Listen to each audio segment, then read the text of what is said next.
boy. It's so impressive, it really is. They've done it all. They have completely embarrassed the All Blacks at Sky Stadium. A record-breaking 43 points to 10. Metre short. Wilson's there now. He'll leave it at the back.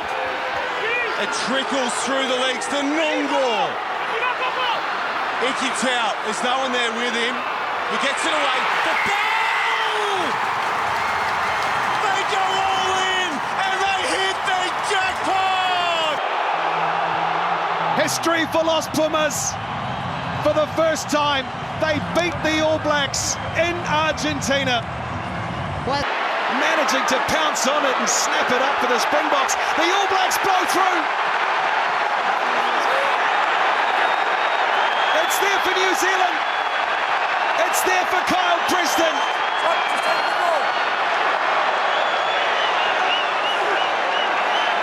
Back it comes for McKenzie. All right, here we go. So I'm going to do a bit of a halfway through the Rugby Championship team of the tournament. We're going to be picking 1 through 23, and the bench will be mostly from players that have actually played mostly off the bench as well. Maybe apart from 1 or 2, because, you know, a lot of players have been switching around. I think so far in the Rugby Championship, obviously, there's never been, you know, all the teams winning 2 games and losing 2 games halfway through the tournament. It's absolutely insane that Argentina, I mean, Australia, everyone has beaten everyone. It's just so good for rugby. And everyone keeps talking about rugby's dead, rugby's that, whatever. But look at the numbers. Rugby is not dead. It's actually growing. And I think a lot of people who maybe live in a country where their team is doing really bad and, you know, it's carrying over into the viewership, all that type of stuff, they think that this is what rugby's like. They don't understand that the rugby fans are there for a lot of countries, but they're just not getting the results. So they're not out there being loud and obviously supporting it. But this is where Australia is coming back. You know, you hear now people talking about rugby again. You hear that. And, you know, you'll always have that in countries like New Zealand and South Africa, obviously, and Argentina as well. But let's get into it. So we'll start with the front row. We'll start at number 1. Now let's get into it today. Let me know if you agree, disagree, who you'd bring in. But let's go quickly through it here and let's see how it'll go at the end of the year when we choose the team of the tournament. Now we're starting at number 1. We got Oxen Chair from South Africa, being absolutely solid in the scrums, as he always is. And, you know, maybe it was a little bit hard done by last year by not winning player of the, you know, IRB player of the world. He could have been maybe the second front rower to ever do it after Keith Wood, but was not to be. So Oxen Chair, in at number 1. In at number 2, you know, Julian Montoya, he's just been brilliant for Argentina, leading from the front. There's literally nothing else to say. The guy is just pure leader, puts it all out in the field, and that's what you want, right? In at number 3, sorry, skipped 2 there for some reason. Thomas du Toit for South Africa, I think he's been solid. He's finally getting the opportunity that he deserves. Been playing brilliant rugby overseas, and now he's finally getting that chance to start in the front row with Mel Harbour and people like that out at the moment. Nick Frost for me in at number 4. I think he's been a stalwart for Australia. He's been brilliant. His lineouts and his in defense, he's really bulked up a little bit as well now in the off season. So I think a really, really big pinnacle part, especially since Will Skelton's been out. Nick Frost has been very important. In at number 5, you've got Archie Snyman. Man, what else can you say? The dude deserves to start. He's started, he's come off the bench, he's done everything. The dude could have had 2 tries against New Zealand, actually, if that didn't get called back, but just such a brilliant player for the size of the man. And then in at blind side, you got Peter Steph du Toit. Pretty much, you know, you don't need to say much more. The guy puts it, he's the same as Montoya, puts it all out on the field. Every tackle is bruising. Every run, he kind of makes the defense feel it. But he just also reads the game so well. And that's why he's won, you know, Player of the Year 2 times in a row. Oh, not 2 times in a row, but 2 times in total. Now in at open side, Fraser McWright. I think he's been amazing for Australia. Absolutely brilliant. I think he really deserves it. I've rated him for years and years now, and he's finally getting recognition now on the world stage. Now that Australia is actually pulling some, wins together, the guy is one of the best ball hawks in the whole of the world. One of the best jackalers that I've seen in a very, very long time. So well done to him, and captained Australia as well this year. Now in at number 8. He's not been starting in at number 8, but I believe he is the next best when it comes to the loosies, and that is Adi Savia for me.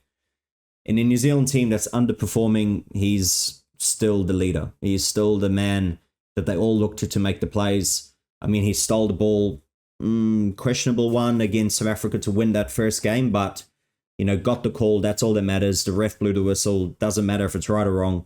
But, man, this guy he'll go down as one of the best All Blacks in history. The way he's been playing. This is absolutely insane. Then in at number 9, Grant Williams has been the Grant Williams, right? That's all you got to say. He's top 3, top 4 in the world for 9s at the moment. He's right up there with, the likes of Dupont, people like that. He's really performed. And then he's also not only that, but he also actually played on the wing just this last game as well and helped set up a try as well. Just shows his versatility. He's probably the quickest man on the field. Just absolute beast. Argentina's 9 here could also come in there, but I think Grant Williams is just that next level. Not only experience as well, but also just quality. And then at number 10, Santiago Carreras for me. South Africa's obviously not had a proper 10 starting for them. They've changed 10s every game. Australia, their 10s are not performing to the level they probably should. There is one, James O'Connor, but, he's been coming off the bench quite a bit as well. And then New Zealand, Beauden Barrett, you could go Beauden Barrett, but Carreras, man, that's the reason why they won that last game against Australia, is his kicking boot, just 100% off the boot there. Absolute brilliant. Now, inside centre, Jordie Barrett. A lot of people go maybe Damien Willemse here, but Damien's only played, 1 1/4 games, so Jordie's performed every single game. That try saver, he's made a few try saving tackles this tournament. Another one of those players that just is 100% effort. 100% effort. Well deserved by Jordie. 13, Joseph Alkuso Suali'i. The signing from the Rugby League, from the NRL. He's been playing brilliant. Top try scorer this year for the tournament. And he deserves it. He's played well. He's learning the game. And I think he's done his job. Now, on the left side, this is the opposite side that he usually plays, but he has played on the left before. If you remember, aka English fans, him scoring that try in the 83rd minute in Twickenham to beat you. And that's Max Jorgensen from Australia.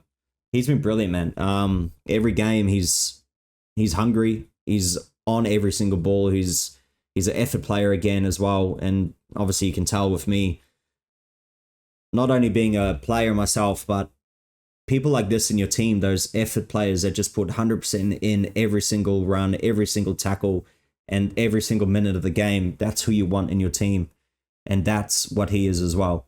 Then on the right wing, we got, obviously, you got to go Cheslin Colby. World class. What he did against New Zealand, absolutely insane. Yes, he dropped the ball over the try line, which sucks, but just to get there in the first place, it just showed a lot of skill. Then in at the back, one choice for me here, and that's Juan Cruz Malia for Argentina. Finishing the season, winning the top 14 with the ever good Toulouse, right? Well deserved for him. Been brilliant for them on the wing. And he shows his absolute skill here again in this tournament so far. Now we'll go straight to the bench here. We'll just do one straight up on the bench. So in at 16, we've got Malcolm Marx. There's not really any hookers. Maybe Takiyaho could have maybe been in there, but I think Malcolm Marx, Montoya has just played that brilliantly that he's actually just overshadowed Marx, in my opinion. But now these last 2 games between Argentina and South Africa, I think they'll square off and you'll be able to tell who is the best hooker in this tournament this year. Tough one here as well. Angus Bell could go to Mighty Williams, but to Mighty Williams not playing every single game either. I think Angus Bell, especially that first game against the Box, changed the whole flow of the game for those forwards. Made brilliant runs. He's always an impact player off the bench. Then in at 18, Vilku Low. Not too many, yet again, props that have been starting on the bench. But Vilku's been one that's, I think he started one game and the rest has been off the bench. Just a brilliant player as well. Absolute, just the power of a man.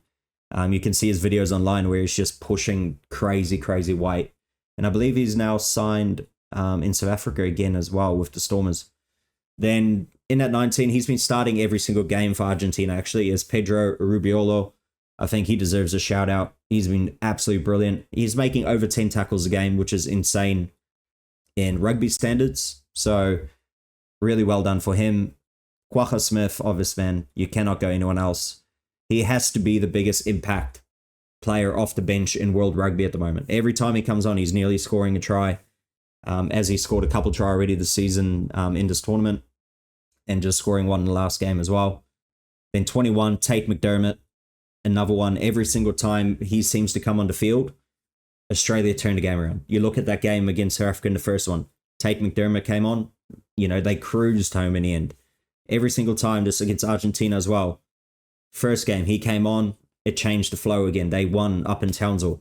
Last game here in Sydney, they're down, I think, by nearly 20 points. He comes on, they score 3 late tries. So I don't think he gets the recognition he deserves. Same with James O'Connor. I think he's been impact off the bench. I'm not sure why he doesn't start, to be honest. He has been their best 10 in this tournament. And then in at 23, you got to go Damian Willemse, especially the way he played last game. Came off the bench that first game, looked really good actually. Made a few breaks, but obviously not 100% fitness. Just coming back off another injury for the Stormers. But just good to see him back on the field, enjoying his rugby. But yeah, that's my 23 for halfway through the Rugby Championship. Now let me know who you change, who you think deserves to be in this team. There's so many players you can choose, man. You can really... But the one surprising thing for me is that there's no real All Blacks which have really stood out.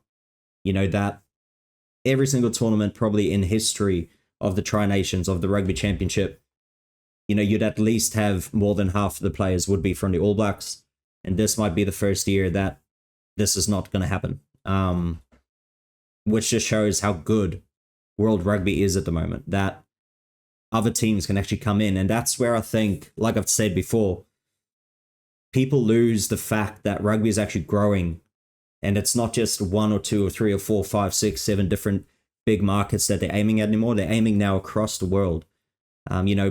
Emerging nations like Spain coming through, Georgia, Portugal, Chile, who just drew Samoa on the weekend to go to the World Cup. So that'll go to the second leg, which is in Chile as well. Zimbabwe making a return to the World Cup. Hong Kong making it into the World Cup.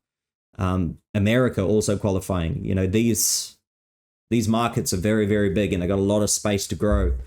So I think, obviously the stalwarts, the people that don't want to pass the torch, it's happening. It's happening right in front of our eyes. Is that rugby's moving forward. It's growing more than it's ever grown, and it's touching, more and more countries than ever, especially now 24 teams in the Rugby World Cup. We've already got one, brand new team, first World Cup ever, Hong Kong. And then we got another one whose first World Cup since 1991, which is Zimbabwe as well. And it could be another surprise. There's a few teams that can still make it into the World Cup as well. I mean, Samoa finishing last in the Pacific Championship, which is just absolutely insane. I mean, Canada finished above them. The USA beat them in a playoff. Yeah, just crazy results. But I'll end it on that. Let me know what you think about the team. Let me know who you would change, and I'll see you guys on the next video. Thank you for watching.